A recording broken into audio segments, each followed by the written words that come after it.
आपण पाहत आहात स्वराज्य न्यूज. सत्य हेच जे तुमच्या समोर.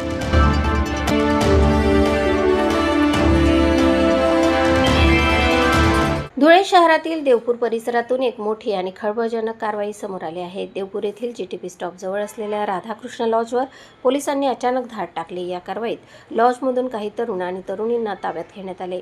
या घटनेमुळे परिसरात एकच खळबळ उडाली आहे. ताब्यात घेण्यात आलेले सर्वजण 20 वर्षांवरील असल्याची माहिती पोलिसांनी दिली. त्यामुळे त्यांच्यावर गुन्हा दाखल करण्याऐवजी पालकांना बोलावून समज देण्यात येणार असल्याचेही पोलिसांनी स्पष्ट केले.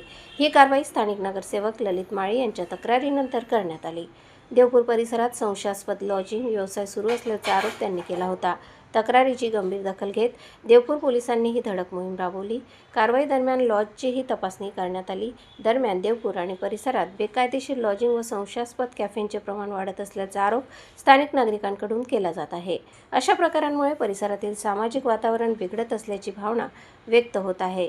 शाळा आणि महाविद्यालयीन विद्यार्थ्यांवर याचा विपरीत परिणाम होत असल्याची चिंताही व्यक्त करण्यात आली. यापुढेही अशा प्रकारच्या ठिकाणांवर नियमित कारवाई सुरू ठेवण्याचे संकेत पोलिसांनी दिले आहेत. या कारवाईमुळे बेकायदेशीर व्यवसाय करणाऱ्यांमध्ये मात्र चांगलीच खळबळ उडाली आहे. प्रतिनिधी अजिम शेखसह स्वराज्य न्यूज धुळे. आपण रीतसर पोलिसांकडे तक्रार करावी म्हणून मी देवपूर पोलीस स्टेशनचे PI व SP साहेबांना पत्र लिहून तक्रार दाखल केली आणि आपलं समाजाचं आरोग्य तसंच परिसरातील सुरक्षितता आणि हा जो काही विद्यार्थ्यांचं जे भविष्य आहे यासाठी नागरिकांनी, पोलीस प्रशासनाने आणि लोकप्रतिनिधींनी एकत्र येऊन आपण याकडे लक्ष दिलं पाहिजे. पोलिसांनी खरं तर पालकांनी मुलांच्या मोबाईलवर त्यांच्या क्लासेसच्या सर्व हालचालींवर त्यांची दिनक्रम जो काही आहे याच्यावर लक्ष देणं खूप गरजेचं आहे. त्यांचा जो मित्र परिवार आहे त्याकडेही लक्ष देणं गरजेचं आहे.